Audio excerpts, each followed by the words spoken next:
saya memang berat menjalani ridha menerima takdir Allah Subhanahu wa taala.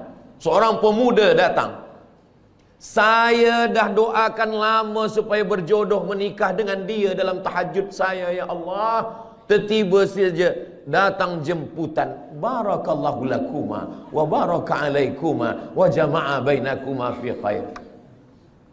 Macam mana ni Ustaz Abdul Somad? Tentu saya nak kuatkan hati dia. Kuatkan hati kamu. Bunga bukan setangkai, kumbang bukan seekor. Patah tumbuh hilang berganti, hilang satu tumbuh seribu. Oh, dia boleh kuat. Saya kuat Ustaz. Tiba balik di rumah, meleleh air mata, hancur berkeping. Saya nasihatkan kepada pemuda-pemuda belia-belia, maka lapangkan hati, pandang jauh dunia. Dunia ini, jangan menjadi pemuda belia berkata, engkaulah perempuan satu-satunya.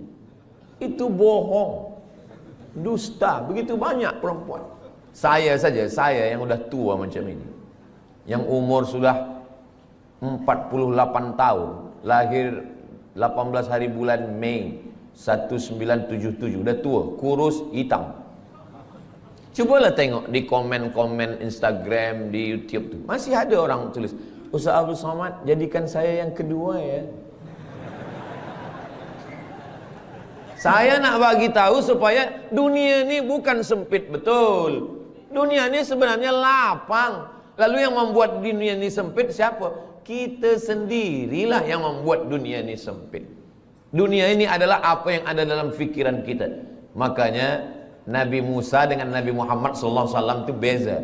Kalau Nabi Musa itu dia berdoa, Rabbi syrahli sadri, lapangkan dadaku, wa yassirli amri, mudahkan urusanku, wahlul 'uqdatan min lisani, lancarkan lisanku, yafqahu qauli, supaya orang faham apa yang aku sampaikan.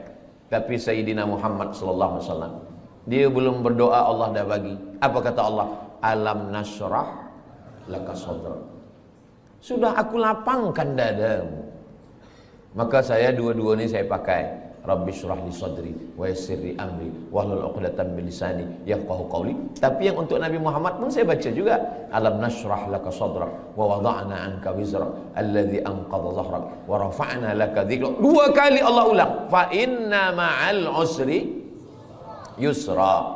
Sekali lagi, inna ma'al usri yusra. Kenapa diulang dua kali? Kata ahli tafsir, at-tikrar lit-taukid. At-tikrar, diulang-ulang itu lit-taukid, untuk menekankan makna. Esok kabar-kabarnya Ustaz Somad datang ke Masjid Jami' Sultan Yahya Petra Macang. Betul. Tapi dia ragu, dia tanya lagi, betul kah Ustaz Somad? Betul, betul, betul. Dia ragu, dia tanya 3 kali, betul kah Ustaz Somad esok datang? Wallahi, tallahi, billahi, dia datang. Rupanya betul-betul datang. Jadi pengulangan itu maka diulang Allah. Fabi ayyi ala'i rabbikuma tukadziban. Kenapa kamu masih mendustakan lagi nikmat Allah Subhanahu wa taala? Nah, macam mana kita boleh mencapai sururul qalbi bi mururil qada? Ustaz Abdul Somad nak bahaskan tentang hati senang menerima takdir. Dia pun dulu waktu menerima takdir itu dia risau, dia gelisah, dia susah.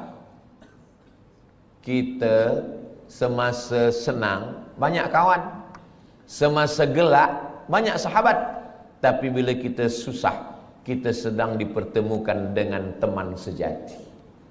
Orang yang senang, ketawa, banyak kawan. Tapi kalau kita sedang susah, disitulah kita punya sahabat yang baik. Ketika Nabi dikejar dalam peristiwa hijrah, siapa sahabat-sahabat yang paling dekat? Sayyidina Abu Bakar Siddiq, Sayyidina Ali bin Abi Talib.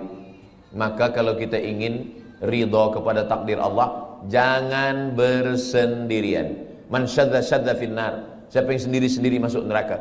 Alaikum bil jamaah, maka hendaklah kita berjamaah. Masalul mukminin kamatsalil asjar. Orang beriman ini macam pokok kayu. Pokok kayu kalau dia sebatang, datang angin kencang patah. Tapi kalau pokok kayu ini ramai, pokok kayu yang ramai, datang angin dari sini, ditolong kayu yang ini. Datang angin dari sini, ditolong kayu sini. maka kita bersama-sama berjamaah, jangan bersendirian. Sembahyang berjamaah. Ini kadang pemuda belia ni sekarang bila kita tanya, kenapa awak tak pernah datang ke masjid Jami? Saya tengok tak pernah ke surau. Kenapa tak sembahyang berjamaah? Saya nak jaga hati saya supaya jangan riak. Ini kerja setan. Kata setan, awak jangan sembahyang ke masjid. Nanti bila sembahyang ke masjid, hati awak riak, dipuji orang, ditengok orang, diambil gambar orang. Jadi awak baik sembahyang di kamar, di bilik. Nanti bila dia sembahyang di bilik, apa kata setan? Kalau awak sembahyang, awak merasa sudah beribadah. Jadi yang paling elok jangan sembahyang. Alladzi yuwaswisu fi sudurin nas minal jinnati wan nas. Yang berbisik ni dua. Yang pertama jinnati, yang kedua nas. Kalau yang berbisik ini jinnati, senang kita nak halau dia. Allahu la ilaha illa huwal hayyul qayyum. Tapi kalau yang berbisik ini nas, kita halau dia dengan ayat kursi, dia hafaz Yasin. Maka berjamaah supaya kita senang menerima takdir Allah berjamaah. Bila kita lupa, bila kita silap, bila kita khilaf, bila kita selalai, ada orang lain yang ingatkan kita. Yang kedua, wasta'inu bis sabri. Sabri maknanya menahan. Sabri maknanya imsak. Sabri maknanya saum. Makanya bulan Ramadan itu disebut dengan fasum saumas sabri. Sabri menahan. Tahan tangan, jangan pukul-pukul pipi. Sebab dulu orang kafir musyrik jahiliyah bila ada keluarga dia mati dia potong.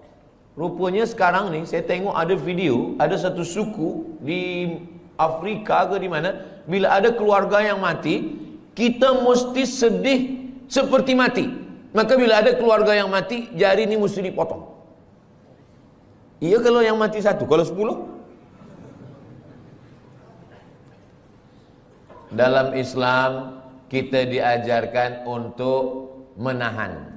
Tahan pipi, jangan dipukul. Tahan tangan, jangan menarik. Sebab dulu bila ada orang meninggal, menarik-narik rambut, mencakar-cakar muka. Syukur kalau yang ditarik rambut dia. Kalau rambut orang lain, wasaqqal juyub, mengkoyak-koyak baju. Jangan sampai. Maka kita tahan tangan. Lisan, mulut. Kenapa ayah saya, kenapa mak saya, kenapa isteri saya, kenapa suami saya? Tahan mulut. Maka mulut istirja. Inna lillah wa inna ilaihi raji'un. Hati berzikir.